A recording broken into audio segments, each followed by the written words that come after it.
Hi കൂട്ടുകാരെ, ഇന്ന് നമ്മൾ ഉണ്ടാക്കാൻ പോകുന്നത് കപ്പളങ്ങ കൊണ്ടൊരു മോര് കറിയാണ്. എങ്ങനെ ചെയ്യാമെന്ന് നമുക്ക് നോക്കാം.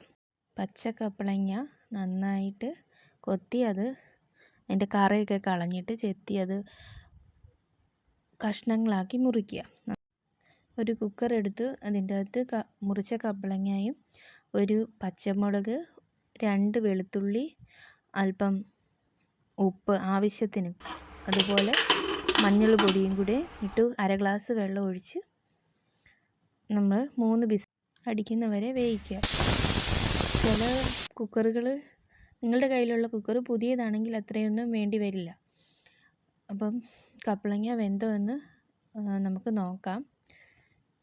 അതിനുശേഷം നമുക്ക് ഈ കറിയുടെ അരപ്പുണ്ടാക്കാവുന്നതാണ്. ഒരു ജാറെടുത്ത് 1 മുറി തേങ്ങ, 1 കഷ്ണം ഇഞ്ചി, 3 ചുവന്നുള്ളി, അല്പം ജീരകം, അതുപോലെ നല്ല കട്ട തൈര്. ഞാൻ തൈരിട്ടാണ് അരച്ചെടുക്കുന്നത്, വെള്ളം ഒഴിക്കുന്നില്ല.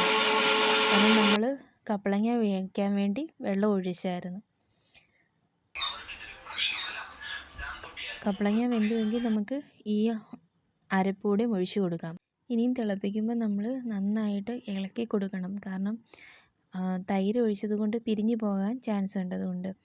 അതുപോലെ തന്നെ ഒരു പാൻ എടുത്ത് നമുക്ക് കടുക് പൊട്ടിക്കാം. അതിനാവശ്യമായ എണ്ണ ഒഴിച്ച് അല്പം കടുകിട്ട് നമുക്ക് ആവശ്യത്തിന് കരിവേപ്പിലയും ഒരു വറ്റൽമുളക് 1-2 വറ്റൽമുളക് കൂടി ഇട്ട് ആ കൂട്ടത്തിൽ തന്നെ ഉലുവായി ഇട്ട് നമുക്ക് കടുക് താളിക്കാം. ഇതിനുശേഷം നമ്മൾ ഉണ്ടാക്കിയ മോര് കറിയിലേക്ക് നമുക്ക് ഒഴിച്ചു കൊടുക്കാവുന്നതാണ്.